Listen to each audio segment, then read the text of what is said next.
तो दयालु स्कीम में जैसा आपको जानकारी दी थी कि 1 अप्रैल से हमने एक नई स्कीम शुरू की थी।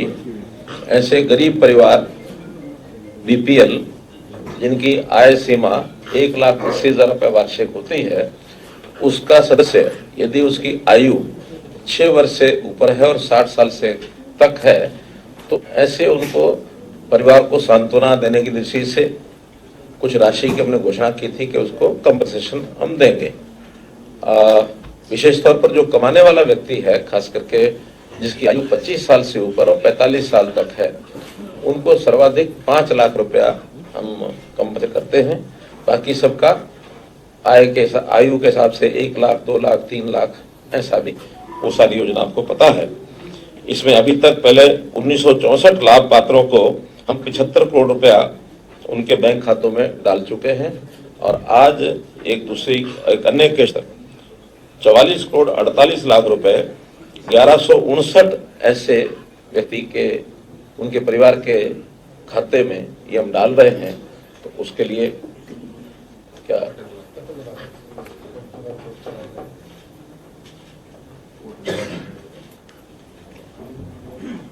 ऑन करो भाई।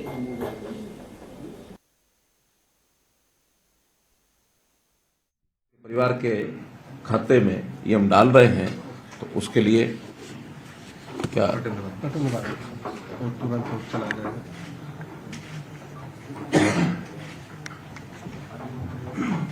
ऑन करो भाई।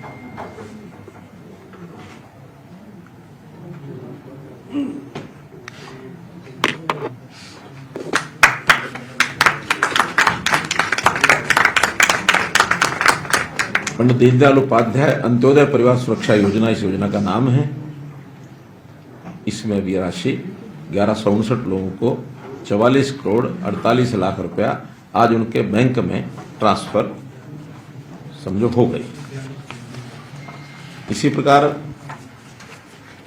दूसरा विषय है कि अभी पिछले दिनों में जो शराब, जहरीली शराब जिसको कहना चाहिए, यमुनानगर में एक बहुत बड़ी दुर्घटना जो हुई है, उस दुर्घटना से वास्तव में बहुत एक दुखदायी घटना है वो। उसके खिलाफ भी हमने कार्रवाई की है और उस कार्रवाई में जो लोग दोषी पाए गए हैं उनके खिलाफ एफआईआर की गई, उनको जेल में डाला गया है। एक विषय तो वो है ही है, साथ में उनके जो लाइसेंस है L13, ये लाइसेंस रद्द कर दिया गया है। 2 करोड़ 51 लाख रुपए की राशि इसका जुर्माना किया गया है और ये जुर्माना की राशि की रिकवरी लैंड रेवेन्यूज के हिसाब से जैसे रिकवरी होती है उसको रिकवर किया जाएगा। इसमें 3 मुकदमे यमुनानगर के हैं, 19 आरोपियों को गिरफ्तार किया जा चुका है। 3 मुकदमे अंबाला के दर्ज हुए हैं, 16 आरोपी उसमें गिरफ्तार किए गए हैं। और साथ ही जो ये लाइसेंसधारी हैं 4 लोग हैं, मांगेराम पुत्र राजपाल, अमरनाथ पुत्र रतन सिंह, गौरव कंबोज पुत्र राजकुमार, सुशील कुमार पुत्र प्रेमपाल, इनको डिफाल्टर घोषित कर दिया गया है। और इनके जो जोन है रिटेल वेंड लाइसेंस जो जोन होते हैं 12 जोन, 4 शहरी, 6 शहरी, 6 ग्रामीण, ये भी रद्द कर दिए गए हैं। 41 सब वेंड, इनके लाइसेंस भी रद्द कर दिए गए हैं। इस प्रकार से एक जिसको कहना चाहिए एक सख्त कदम हमने इसलिए उठाया कि इस प्रकार की हिम्मत आखिर कोई व्यक्ति न कर सके। और लोगों को भी हमने आगाह किया है कि ऐसे जो सब्वेंट्स हैं इनसे कोई भी ऐसा मटेरियल कोई ना खरीदे जिसकी जहरीला होने की जिसकी आशंका बन सकती है, तो वो सारे विषय भी हमने बंद कर दिए हैं। जो आज दयालु स्कीम में हमने बेनिफिशियरीज को पैसा जो ट्रांसफ़र किया है उसमें 11 लोग, ये लोग भी हैं, 18 की डेथ हुई है तो 11 लोग उसमें कवर होते हैं, उनको भी पैसा भेज दिया गया है। ज़्यादातर लोग तो उसमें 5 लाख रुपए वाले हैं। कुछ 3 लाख वाले हैं आयु के हिसाब से। एक ऐसा है जो सिंगल मेंबर फैमिली था, तो उसको तो पैसा भेजने का कोई कारण बनता नहीं कि परिवार में और कोई व्यक्ति नहीं है। 3 अभी ऐसे बचे हैं जिनका अभी डेथ सर्टिफिकेट नहीं मिला है, उसके डेथ का कारण भी नहीं पता लगा है। तो इस प्रकार से बाकी जो बचे हुए हैं उनको भी जैसे उनका डॉक्यूमेंट्स पूरे हो जाएंगे उनको भेज दिया जाएगा, पैसा भेज दिया। 11 में से 5 लाख के हैं, 1 2 3 4 5 लाख के हैं, 3 4 5 3 लाख के हैं, 6।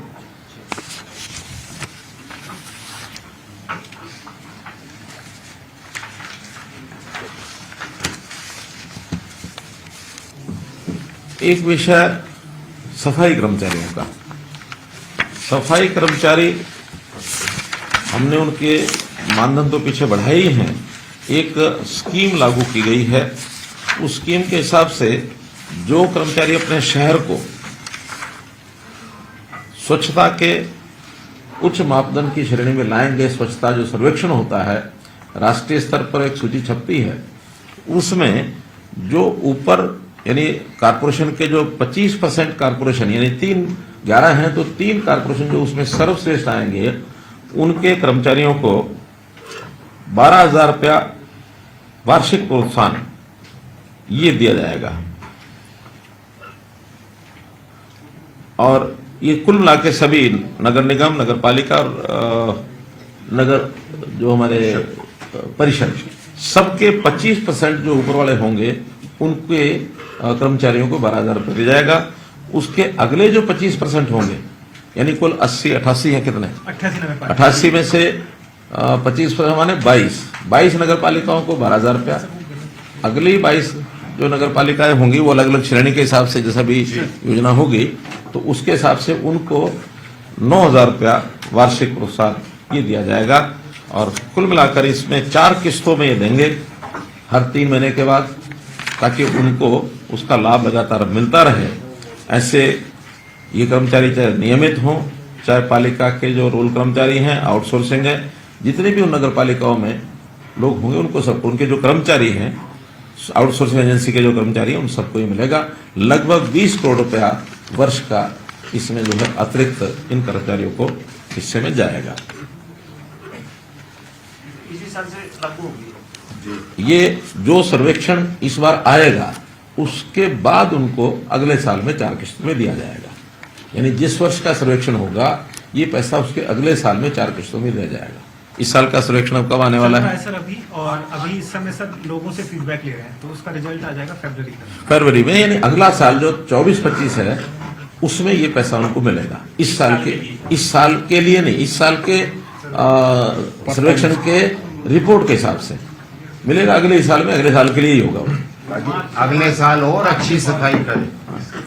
कोई ऐसा एरियर नहीं है, ये उनका एक पारितोषिक है। इस साल अच्छा काम करो, अगले साल पारितोषिक पाओ, फिर अगले साल जो अच्छे आएंगे उससे अगले साल उनको पैसा मिलेगा।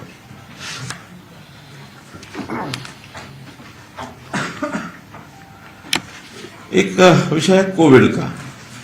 कोविड के दिनों में हमको मालूम है कि बहुत से नियम केंद्र सरकार की ओर से भी बनते रहे हैं, प्रदेश सरकार की ओर से भी बनते रहे हैं, उसको सख्ती से लागू करने की बात भी ये हमेशा आई है।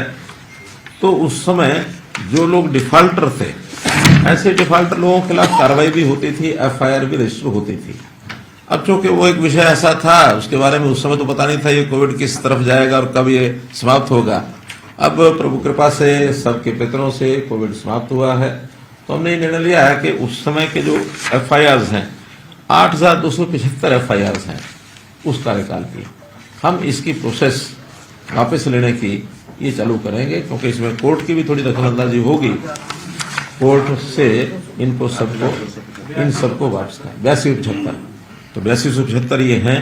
और इसमें भी अगर संख्या के हिसाब से जो बड़े जिले हैं, बड़े जो जिले हैं उसमें गुरुग्राम है 1030, झज्जर 814, फरीदाबाद 765, करनाल 545, रोहतक 646, और जो लोग उस समय अरेस्ट हुए थे, बाद में उनकी सबकी जमानत हो गई है, वो अरेस्ट हुए थे 14,127 लोग। हाँ, तो एक प्रकार से इतने लोगों से को ये राहत मिल जाएगी, जिसमें अंडर इन्वेस्टिगेशन भी है, ट्रायल भी है, कुछ तो उसमें बल्कि कन्विक्टेड भी हैं, छोटी मोटी सजा हुई होगी उनको, हाँ, या जुर्माने हो गए होंगे, उन्होंने भर दिया होगा, लेकिन कुल मिलाकर जो बाकी बचे हैं उनको सबको कोर्ट में कह करके इसको वापस लिया जाएगा। किसी ने मास्क नहीं लगाया तो उसका चालान हो गया, किसी ने भीड़ में ही खड़े थे उसका, यानी जितने प्रकार के उस समय नियमावली नई नई बनी थी वो कोविड से रिलेटेड 144 के वायलेशन,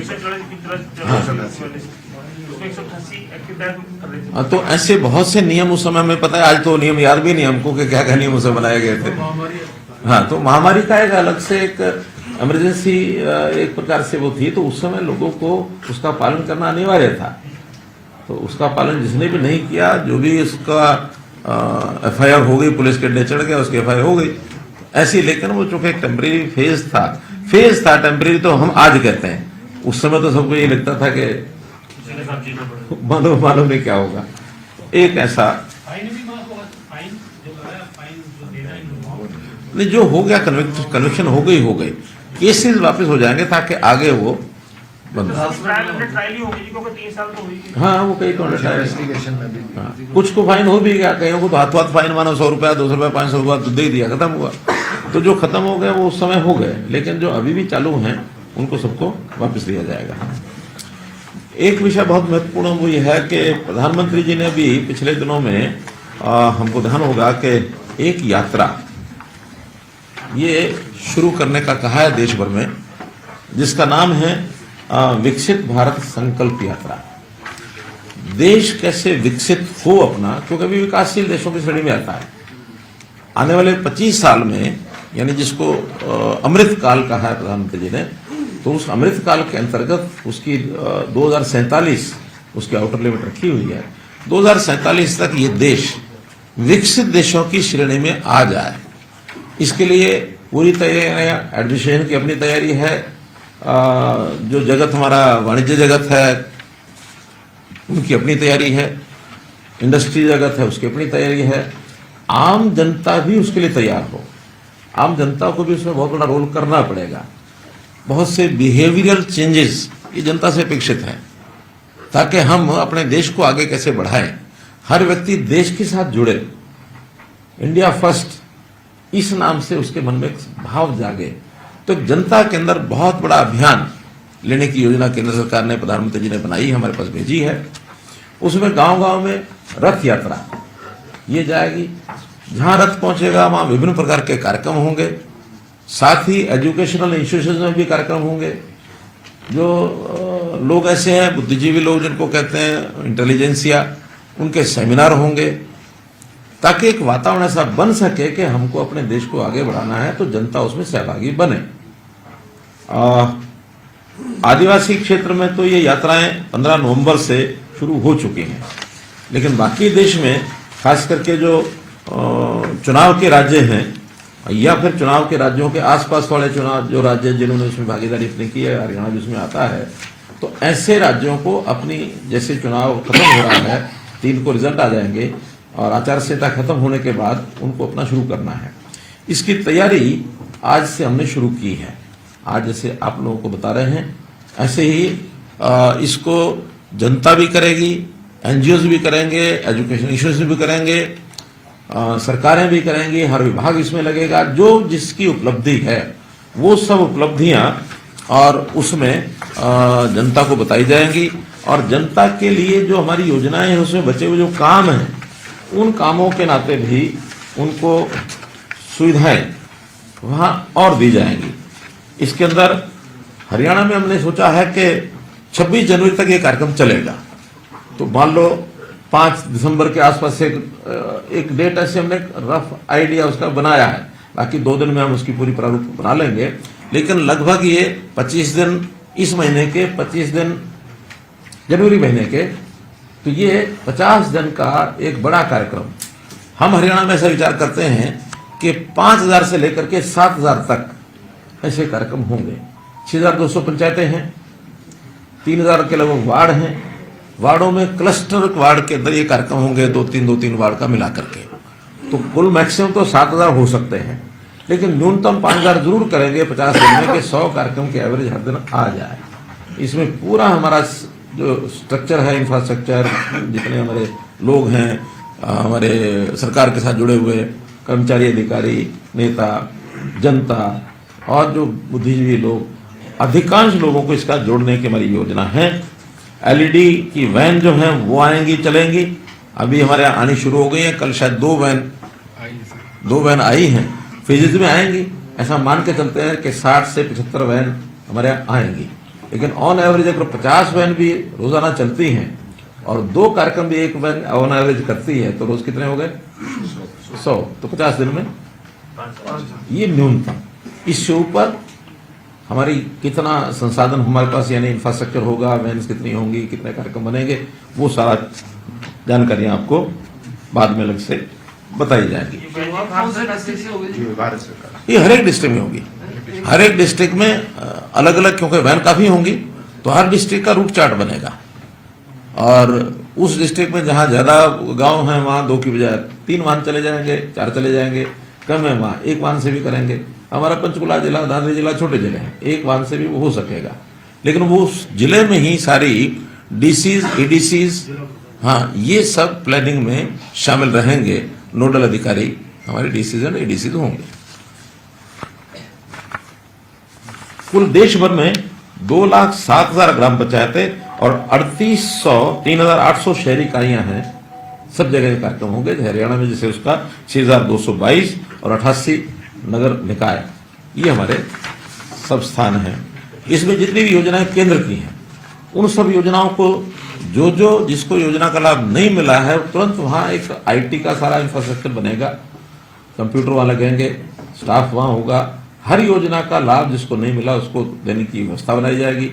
प्रदेश की योजनाएं, चाहे उसमें निरोगी हरियाणा है, चाहे आयुष्मान हरियाणा है, चाहे हमारे जो बुढ़ापा पेंशन है, अथवा अन्य राशन कार्ड है, कृषि की योजनाएं हैं, बागवानी की योजनाएं हैं, जो कोई ऑनलाइन सेवाएं जिस भी विभाग की हैं, सबकी सब वहां रहेगी, ताकि व्यक्ति को ऑन द स्पॉट ज्यादा योजनाओं का लाभ हो सके।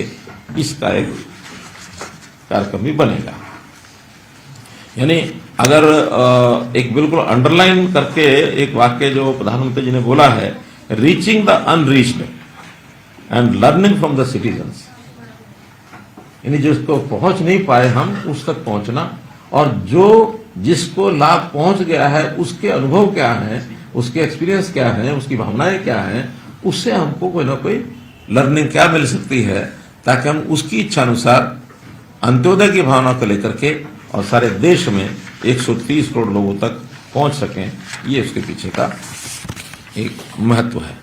एक वहां प्लेज भी कराई जाएगी जनता को। उस प्लेज में भी देश को 2047 तक आत्मनिर्भर बनाना और विकसित राष्ट्र की लेवल तक लेकर जाना, इसके हिसाब से उसके प्लेज भी होगी, ताकि नागरिक जो हैं इस भूमिका में अपना कर्तव्य कैसे वो निभा सकें, इसलिए उनको प्रेरित करना, ये सब इसमें काम रहेगा। इसमें पार्टी के नाते अलग से वो लोग तैयारी हमारे कर रहे हैं, और उसकी भी जानकारी आपको कल 24 तारीख को एक मीटिंग पार्टी की जो है वो रखी गई है, वहां भी आपको जो जानकारियां होंगी वो दी जाएंगी।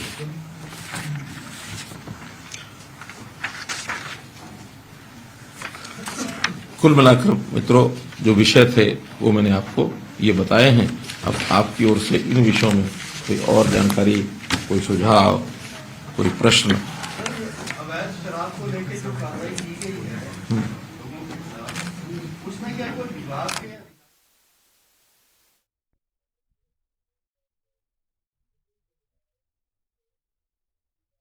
जितना ज्यादा पैसा कमाना, उस प्रकार का विषय ज्यादा ध्यान में आया है, और कोई भी दोषी इसमें जो आएगा उसको किसी को बख्शा नहीं जाएगा।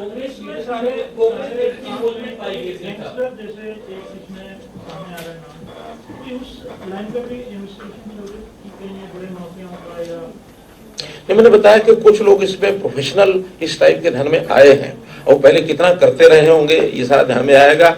और अगर जो व्यक्ति पकड़े गए हैं उनको सजा हुई है।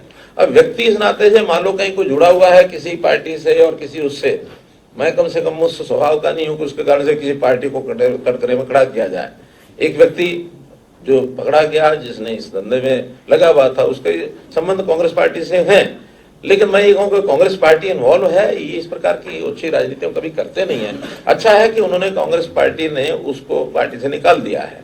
ऐसा जो भी कोई व्यक्ति हो उसको पार्टियां बर्दाश्त न करें ताकि इसके ऊपर चेक लगे। ये एक दोष है जो समाज के दुश्मनी के रूप में लोग करते हैं, यानी नकली शराब के माध्यम से और इस प्रकार का घिनौना कांड करवाना।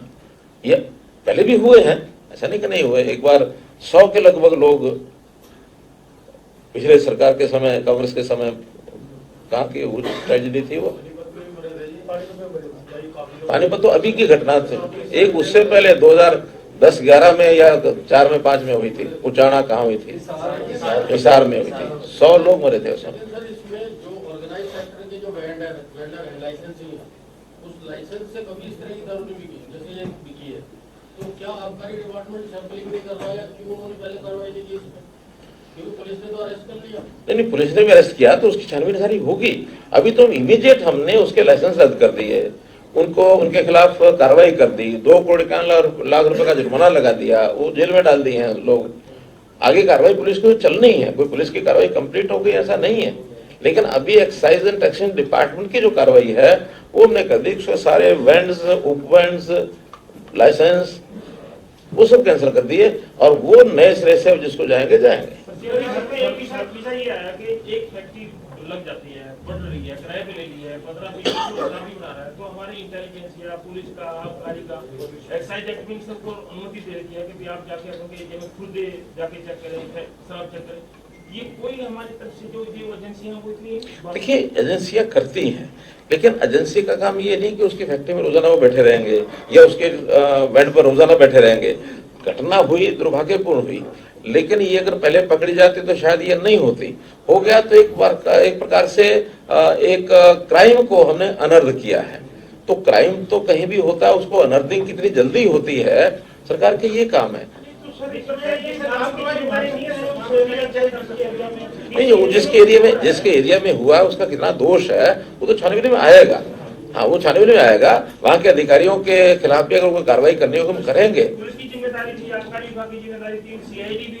मैं तो कह रहा हूँ जिसकी जिम्मेदारी आएगी उसको किसी को बख्शा नहीं जाएगा।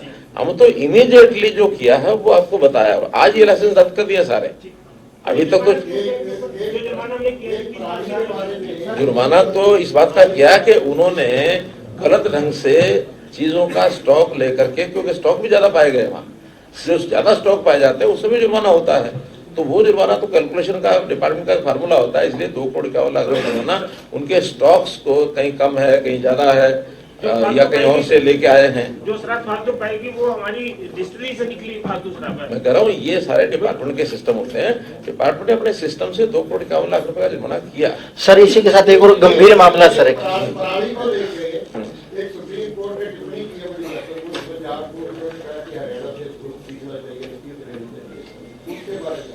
देखिए मैं वैसे उसकी स्टेटमेंट दे चुका हूँ। हाँ, और मैं सुप्रीम कोर्ट का आभारी। नहीं, हमने कम से कम सुप्रीम कोर्ट का अप्रोच नहीं किया इस बात के लिए। सर सुप्रीम कोर्ट की फाइंडिंग्स हैं, हमने जो काम किए हैं वो जैसे पहले भी कई बार बताया कि हमने किसानों को जितने उनको साधन चाहिए वो उपलब्ध कराए, बेलिंग उपलब्ध कराई, उनकी बेल्स बना करके उनको बिक्री हो, मार्केट उसके लिए उपलब्ध कराई। मार्केट में कुछ जो बायर्स हैं पराली के वो आज आ गए हैं, कमर्शलाइजेशन हो गया है, वो कहीं एथेनॉल बना रहे हैं, कहीं एनर्जी बना रहे हैं, उसके लाइसेंस दिए हैं। अब एकदम ये तो पता नहीं, लेकिन कई लाइसेंस लोग दे चुके हैं और भी आगे बढ़ रहे हैं। उसके लिए हमने ये जो थर्मल पावर प्लांट में क्या पैलेट बायोमास पैलेट्स बनाने के लिए मैंने उनको कहा है ताकि वो हम खरीदेंगे। 7 साल तक उनके साथ हम कांटेक्ट कर रहे हैं कि आप पैलेट बनाइए, हम खरीदेंगे और अपने जो थर्मल प्लांट्स हैं उसमें हम बेचेंगे। और साथ में 2500 रुपया 1 एकड़ के ऊपर उसका हमने बजट बना के वो देना शुरू किया है। उसके अंदर इकट्ठा करना भी है, ट्रांसपोर्टेशन भी है, उसके अंदर उनकी जमीन का किराया भी मिल जाता है उनको। और बल्कि अब तो उससे ज्यादा वो बाहर बिक रहा है उनका।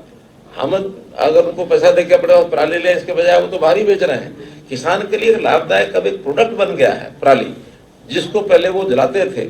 उनके जलाने की कुछ मजबूरियां क्या थी कि उनको इमीडिएट खेत खाली चाहिए। खेत खाली करने के लिए उनको अगली फसल बुआई करनी है। हमने कहा कुछ 15 दिन में आपको खेत भी खाली मिलेगा, जैसे कटाई करो तुरंत उसकी बेल्स बनवाओ। जितने बेलर्स हैं और जितना और क्या इंस्ट्रूमेंट है उसके, बेलर और हाँ, तो स्ट्रॉ रिपर, तो उससे क्या है जल्दी वो ट्रैक्टर लगा कर जल्दी अपना इकट्ठा कर लेते हैं। इकट्ठा करा के बेल बनाते हैं, बेल बना के बेचते हैं। अब ये चीज अगर पंजाब कर ले तो किसी को जलाने की जरूरत नहीं पड़ती। पंजाब तो क्या हर बार कि ये किसान है, नहीं मानते हैं किसान है। भाई किसान को अगर आप सुविधा दोगे तो किसान मानेगा ही, और किसान को लाभ दो। आज किसान को, हरियाणा के किसान को उसकी आमदन बढ़ गई है। घटनाएं हमारे यहाँ भी 500-600 हुई हैं, जो पहले हजारों की संख्या में होती थी। अब उस बार 400 कुछ घटनाएं आज रिपोर्ट कितनी थी तो देख लेंगे। लेकिन अगली बार ये भी ना हो सकता है वहां किसी को जानकारी ना हो इन चीजों की, हो सकता है कि अनजाने में कुछ उन्होंने किया है, जल्दी में किया है। लेकिन 500-600 घटनाएं भी हरियाणा में हुई तो नहीं होनी चाहिए, जबकि हरियाणा पंजाब में तो शायद 8000 कुछ घटनाएं हैं, 32,000।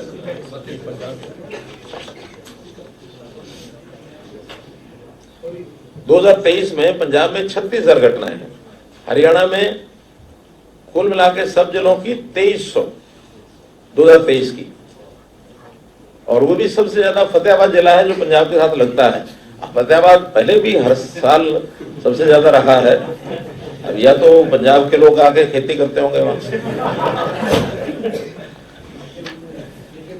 क्या हमारा वाला डिपार्टमेंट को भी थोड़ा एक्टिवेट करना पड़ेगा? चलो फतेहाबाद एग्रीकल्चर डिपार्टमेंट मजबूत करो भाई।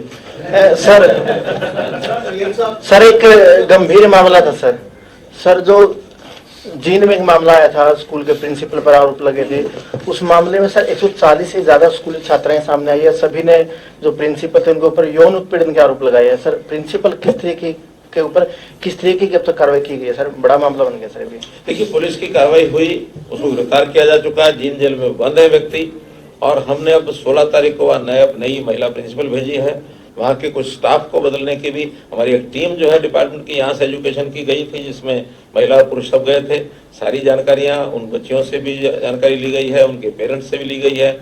अब क्योंकि ये घटनाक्रम ऐसा हुआ कि बच्चियों को मतलब पहले बर्दाश्त करती रही, उन्होंने बताया नहीं, लेकिन जैसे ही विषय हमको पता लगा तुरंत हमने कार्रवाई की है। और हम ऐसी किसी घटना को बर्दाश्त नहीं करेंगे। बल्कि अभी मैंने संयोग से मिलना हो गया था हमारी जो वुमेन कमीशन रेणु भाटिया, तो रेणु भाटिया से मैंने कहा है कि इस प्रकार की जानकारियां जहाँ भी लें पुलिस के साथ मिल करके, और एक कोई ना कोई सेमिनार इस टाइप का करना चाहिए ताकि हमारे हर प्रकार की जानकारियां मिलें। और जहाँ पे ऐसी घटनाएं होती हैं उसकी रिपोर्टिंग होनी चाहिए। और रिपोर्टिंग में जो भी कोई दोषी है, मानो रिपोर्ट कोई नहीं लिखता, पुलिस नहीं लिखती और कोई लिखता, उनके खिलाफ भी कार्रवाई करेंगे। क्योंकि ये बड़ा घिनौना काम है। एक तरफ तो हम बेटियों को बेटी बचाना, बेटी पढ़ाना, यहाँ तक हम बात करेंगे, और अगर इस प्रकार की घटनाएं होती है तो शर्मनाक है। और हम बहुत इस मामले में बहुत स्ट्रिक्टली सारे एक्शन करेंगे जैसे भी किया है। और इसके अंदर कहीं की भी कोई घटना ऐसी आती है तो हमने तो अपने यहाँ कानून पास किया कि 12 साल की बच्ची के साथ अगर ऐसी कोई घिनौनी हरकत होती है तो उसको फांसी की सजा। And our is the first state in the country जिन्होंने इस प्रकार का कैपिटल पनिशमेंट का ये किया है। हरियाणा गवर्नमेंट में सर तकरीबन 11,200 फाइल पेंडिंग पड़ी है जो आपके डिफरेंट डिपार्टमेंट्स में। उसमें 7300 फाइल 300 दिन से ज्यादा पेंडिंग है, ऑलमोस्ट 1 ईयर से पेंडिंग पड़ी है। और आपको ये पता नहीं है, आपको ये पता नहीं है कि रोजाना कितनी फाइलें क्रिएट होती है और कितनी चलती है और कितनी बनती है? सर मैं क्वेश्चन, अब अगर वो बता देंगे थोड़ा आपको ध्यान में क्वेश्चन पूरा कर लो, आप सर जवाब दे दें। हाँ, उसमें सर 2000 फाइल आपकी डिपार्टमेंट की हैं, 2000 आपके परम मित्र विज साहब की डिपार्टमेंट की हैं, जो मतलब डाटा हमारे पास है सर। सो आपने सर एक सेक्रेटरीज को चिट्ठी भी आपने लिखी है, आप मॉनिटर कर रहे हैं, पर्सनली उसको मॉनिटर कर रहे हैं। मैं ये जानना चाहता था सर, उसकी जो डेडलाइन आपने 15 दिन की दी है वो खत्म, तो उसमें सर क्या रोड मैप क्या है सर? उसमें कोई अकाउंटेबिलिटी फिक्स होगी?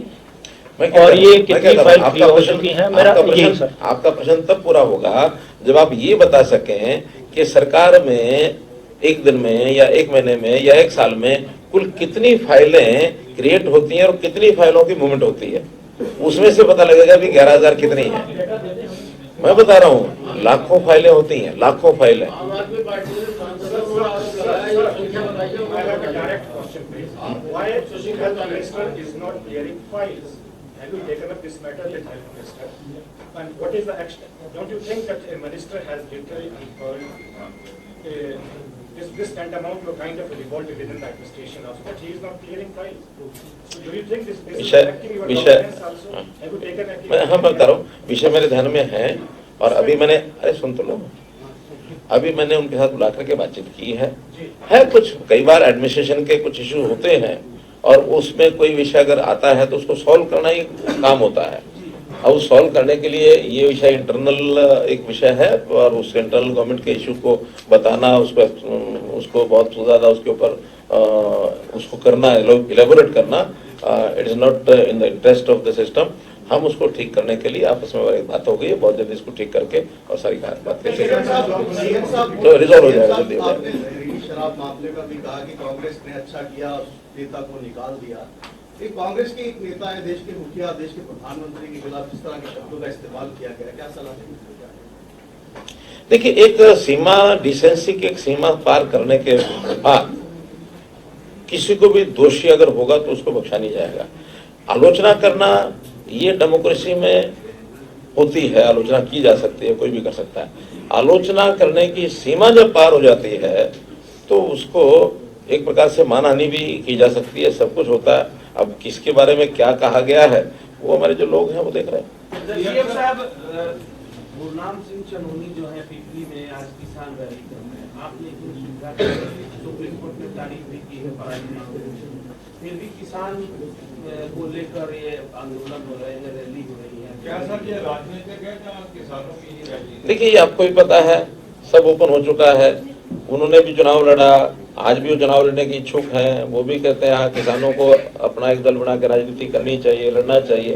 राजनीतिक चीजों को किसी भी नाम से आप करेंगे, राजनीति सबको समझ में आती है, आपको भी आती है, हमको भी आती है। एक issue assistant professor college cadre में पिछले 5 साल से भर्ती हुई, हाई कोर्ट ने टिप्पणी की कि ये सरकार 4.5 साल से भर्ती क्यों नहीं करती।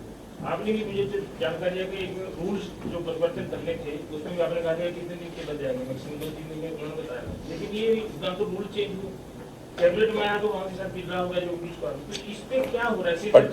पर्टिकुलर कोई केस आप बता रहे हैं, उसकी जानकारी तो आप जब आप बताएंगे या डिपार्टमेंट से लेकर के बता सकता हूँ, लेकिन बहुत ऐसे इश्यूज हैं ये इस प्रकार के रूल्स में या किस प्रकार के कोर्ट केसेस में या कोई ठीक ठाक काम में भी कोई आदमी जाकर के कोर्ट में खड़ा हो जाता है कि नहीं इसका अधिकार नहीं, मेरा अधिकार बनता है। कोर्ट की अपनी प्रोसीडिंग्स होती हैं, उसके कारण से चीजें रुकती हैं। लेकिन हमने रुकने के बाद भी जितनी क्लैरिटी से और जितने स्मूथ वे में हरियाणा में नौकरियां पिछले सालों में करवाई हैं, इतना शायद पिछली सरकारों में नहीं हुई है। 9 साल के अंदर 1,20,000 नौकरियां इस समय तक हो चुकी हैं।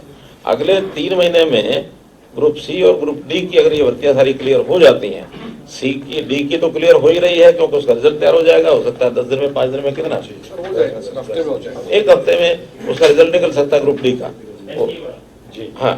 और लेकिन ग्रुप सी का एक पेपर है वो 56 और 57 कोर्ट में अड़ा हुआ, जैसे ही उसका स्टे हटेगा बाकी सब 60 ग्रुप्स हैं, उसके 60 पेपर होने हैं, तो 60 पेपर के लिए अभी तो 2 ही हुए हैं। जैसे ही होगा वो 1 महीने का काम है, सारा शेड्यूल बना रखा है।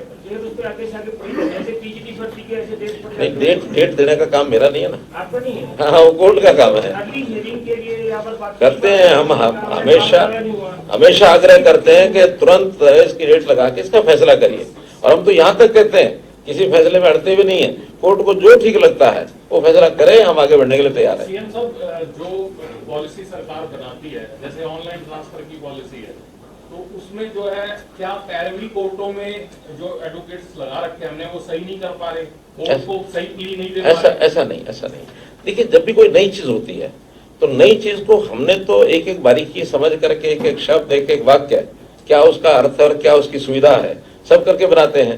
लेकिन हमारे बनाने के बाद ही बाकी लोग उसको पढ़ते हैं, और जब बाकी लोग पढ़ते हैं उनको लगता है इसमें तो मेरा लाभ नहीं है, वो कहता है इसमें मेरा लाभ नहीं है।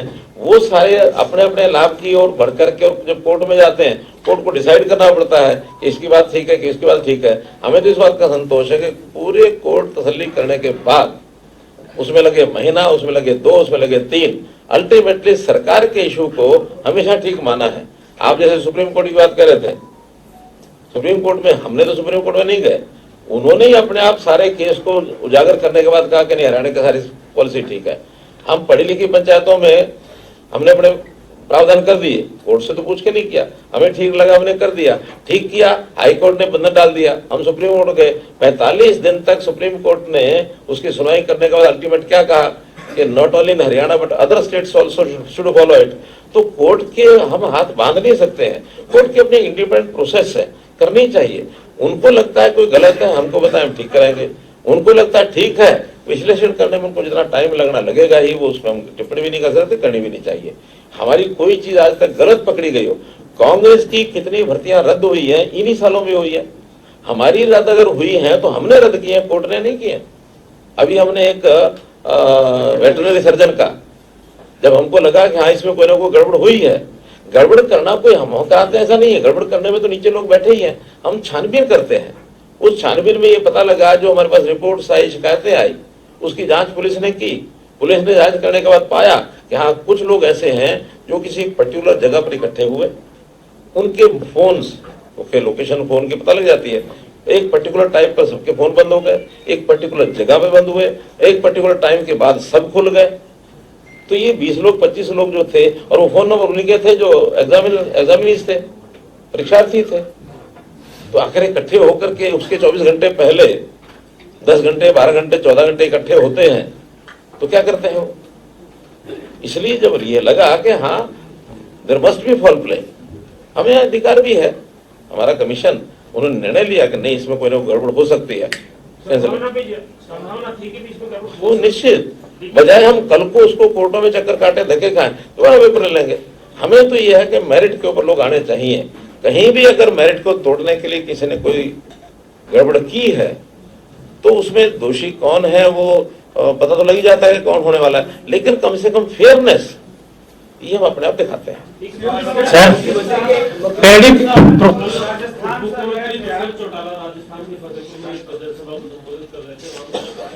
बीजेपी को वोट देकर तो अपना वोट खराब होता है, सर आपके सहयोगी है। पॉलिटिकल बात है, राजस्थान की है।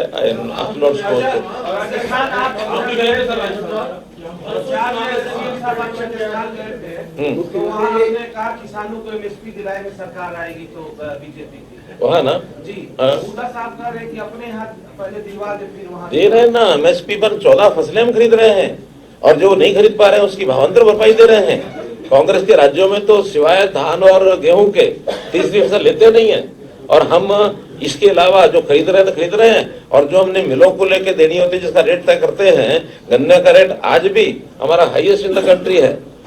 एक बार बीच में ठीक है पंजाब ने थोड़ा हमें 2-4 रुपए ऊपर करके और ये कह दिया कि हाईएस्ट वो हो गए, हमने कहा नहीं हाईएस्ट हम होकर दिखाएंगे और लगातार 2 साल रहेंगे। हमने तो 1 साल की बजाय 2 साल का कह दिया उनको।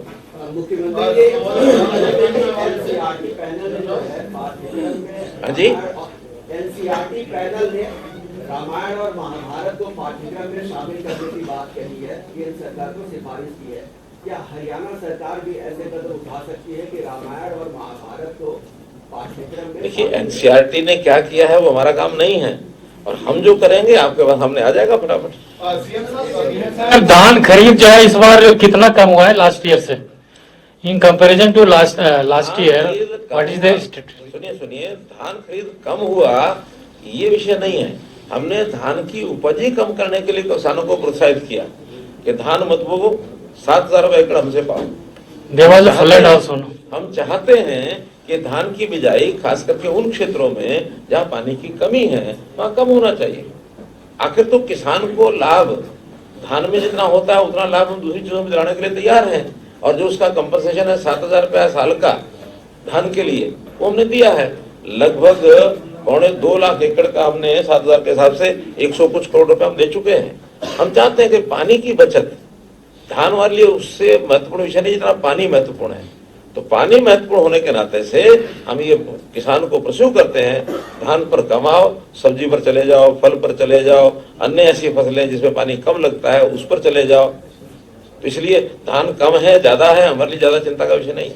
सीएम साहब, निजी क्षेत्रों में 75% आरक्षण देने के मामले को जो है वो हाईकोर्ट ने रद्द कर दिया और विपक्ष जो है वो लगातार ये कह रहा है कि भाजपा जसपा ने प्रदेश के युवाओं को जो है वो चुनने का काम किया है, इसकी पैरवी जो है वो ढंग से नहीं की गई, किस तरीके से देखते हैं? देखिए पैरवी ठीक नहीं की ऐसा नहीं है, लेकिन कोर्ट ने जो बातें हटाई हैं वो section 14, section 16, 19 article not section क्या मतलब आर्टिकल हाँ संविधान के नाते से उन्होंने उल्लेख किया है। अब हम चूंकि इसमें सुप्रीम कोर्ट में जा रहे हैं, हम उसको एक वेलफेयर स्टेट होने के नाते से हम अपने प्रदेश के युवाओं को पहले रोजगार देंगे, ये हम उसमें प्लीड करने वाले हैं। अब सुप्रीम कोर्ट इसमें देखने वाला है, क्योंकि हाई कोर्ट का एक निर्णय है, उसके ऊपर निर्णय तो सुप्रीम कोर्ट ही दे सकता है। हमने अपनी ओर से एक्ट बनाया, एक्ट बनाने के बाद कुछ लोग चले गए, अब जो जाते हैं कोर्ट में वो हमारे कहने पर नहीं, और हाई कोर्ट का decision it is the supreme and final, supreme and final तो है, that is the decision of the supreme court. जाएंगे फिर देखेंगे लड़ाई लोकल बॉडी के इलेक्शंस ड्यू हो गए हैं काफी, इस पे कुछ हरियाणा सरकार की तरफ से जो अनुमति जानी है इलेक्शन कमीशन को, हरियाणा सरकार की जो हरियाणा का राज्य चुनाव होगा, वो कब तक संभावना है लोकसभा? ऐसा कि वार्डबंदी पिछली जो थी वो तो तकरीबन हो गई है। अब विचार ये कर रहे हैं कि 5 नगर निगम उनका भी दिसंबर में, कितने दिसंबर 31 दिसंबर तक कंप्लीट कर देंगे। नहीं अभी कब खत्म हो रहा है टर्म उसकी? सर 4 जनवरी से लेकर 22 जनवरी तक के बीच नहीं दिसंबर में खत्म हो रहा भैया नगर निगम। 5 नगर निगम का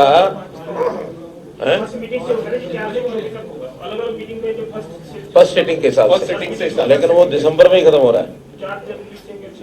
चलो ऐसा होगा, लेकिन अब हम विचार कर रहे हैं कि उन सबको मिला करके ही कराएंगे, एक साथ कराएंगे, क्योंकि 1 महीने पहले हम कराएं, फिर 1 महीने बाद फिर और कराएं, क्योंकि उसके लिए ये आचार संहिता ये वो कई चीजें लगती हैं, और हो सकता है कि लोकसभा के दिनों में हो जाए तो एक ही आचार संहिता में सारा कुछ पार हो जाएगा। लोकल बॉडी के चुनाव लोकसभा के चुनाव के साथ उसी चुनाव में करने में हाँ हो सकते हैं, कोई दिक्कत नहीं है। ये अलग प्रोसेस है, वो अलग प्रोसेस है, वो नेशनल इलेक्शन कमीशन कराता है, स्टेट इलेक्शन कमीशन स्टेट आरक्षण में जो आरक्षण की हमने एक पॉलिसी बनाई है हरियाणा के अंदर, प्रमोशन, रिजर्वेशन इन प्रमोशन, आरक्षण में भी आरक्षण तो एक सीमा है ही है, उसके अंदर जैसे अब ये कौन सा सामाजिक आधार पे या दूसरे आधार पे नंबर देने शुरू करे, प्रेफरेंस देने शुरू करा, लेकिन जो अगर और स्टेटों को देखे, साथ लगती स्टेटों के, जैसे पंजाब है, पंजाब ने एक सीधी सी अपनी पॉलिसी बना रखी है कि अगर 10वीं तक पंजाबी पढ़ी है तो आप तभी अप्लाई कर सकते हो, अदरवाइज किसी को बाहर वाले को नौकरी नहीं मिलेगी। तो इस तरह और स्टेटों ने भी अपने स्टेट के लोगों को जो है एक प्रोटेक्शन दे रखा है, लेकिन हरियाणा में ये पॉलिसी नहीं है। हमने बताया ना, क्योंकि भाषा के आधार पर हम अलग नहीं कर सकते।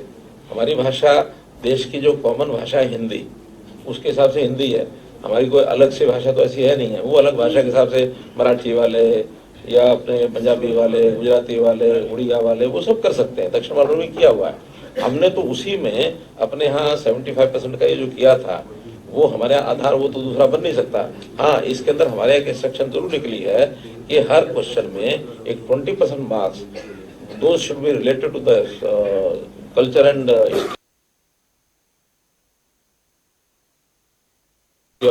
हरियाणा स्टेट, ताकि हरियाणा के बारे में जो जानकारियां हैं वो अगर 20% के प्रश्न आएंगे तो उसमें लाभ मिल सकता है। हम स्टेट रिजर्व नहीं कर सकते, संविधान उसको अनुमति को लेकर के आप गंभीर हैं और आपका प्रयास ये रहता है, और सरकार का भी कहना है कि पंक्ति में अंतिम खड़े व्यक्ति को हर वो सुविधा मिलनी चाहिए जो सरकार को, चाहे वो राज्य सरकार पे या केंद्र। फॉरेस्ट डिपार्टमेंट के अंदर कई हजार मजदूर ऐसे हैं जिनको अप्रैल से पैसा ही नहीं मिला है, जो मानते हैं जो दिन की दिहाड़ी होती है। ऐसा होगा नहीं, कोई और कारण होगा, कौन से मजदूर है। कैंपा का फंड होता है जिसके अंदर पौधारोपण होता है, वो मतलब उसको बोने का टाइम होता है, वो 252 करोड़ का सर एक प्रोजेक्ट, वो एक पैसा होगा कैंपा का, लेकिन उसके कारण से किसी की सैलरी रुकी है ऐसा नहीं है।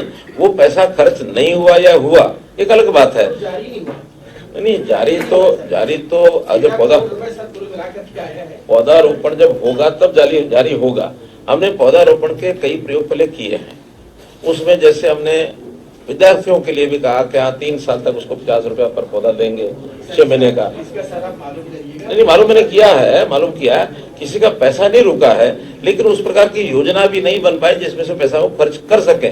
खाली वही नहीं है, हमारे यहाँ ये बिल्डिंग वर्कर्स जो बोर्ड है उसके पास 2000 करोड़ रुपया पड़ा है, तो इसलिए उसकी योजना प्लानिंग बना करके खर्च करना अलग विषय है, लेकिन किसी का पैसा रुका है ऐसा नहीं है। अगर कोई ऐसा है तो पता करें। सर इस हफ्ते ये जिन राज्यों में चुनाव है, आप कहीं जा रहे हैं तो सर? हो गया राज्य के चुनाव तो आज 23 तारीख लास्ट है, हो गया। मैं गया ना, मैं मध्य प्रदेश गया, राजस्थान गया। देखिए राजस्थान में हो गया हूँ, 3 जगह मेरा कार्यक्रम था बना हुआ, तीनों सीटें अच्छी, यानी गंगानगर जिले की तीनों सीटें थी, तो उधर बहुत अच्छा एक विषय है। और हमारे पास जो समाचार है खास करके हरियाणा के साथ लगते बॉर्डर के ऊपर जितनी सीटें हैं 2/3 मेजोरिटी उन सीटों पर आ रही है। दूर की सीटों का हमको पता नहीं है, बाकी तो वो है ना कहावत के, जजमान ने नाई को पूछा कि मेरे बाल कितने हैं, कि जजमान थोड़ी देर रुक जा, आ जाएंगे। राजस्थान चुनाव के मतलब नतीजे आने के बाद क्या मंत्रिमंडल में कोई बदलाव की संभावना है?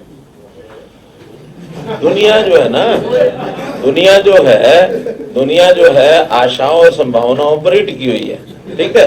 ये आशाएं संभावनाएं हमेशा जोड़ के रखनी चाहिए, इनसे कभी जीवन में निराशा नहीं आनी चाहिए और कभी संभावनाओं से हट करके जिंदगी चलती नहीं है। बहुत बहुत धन्यवाद।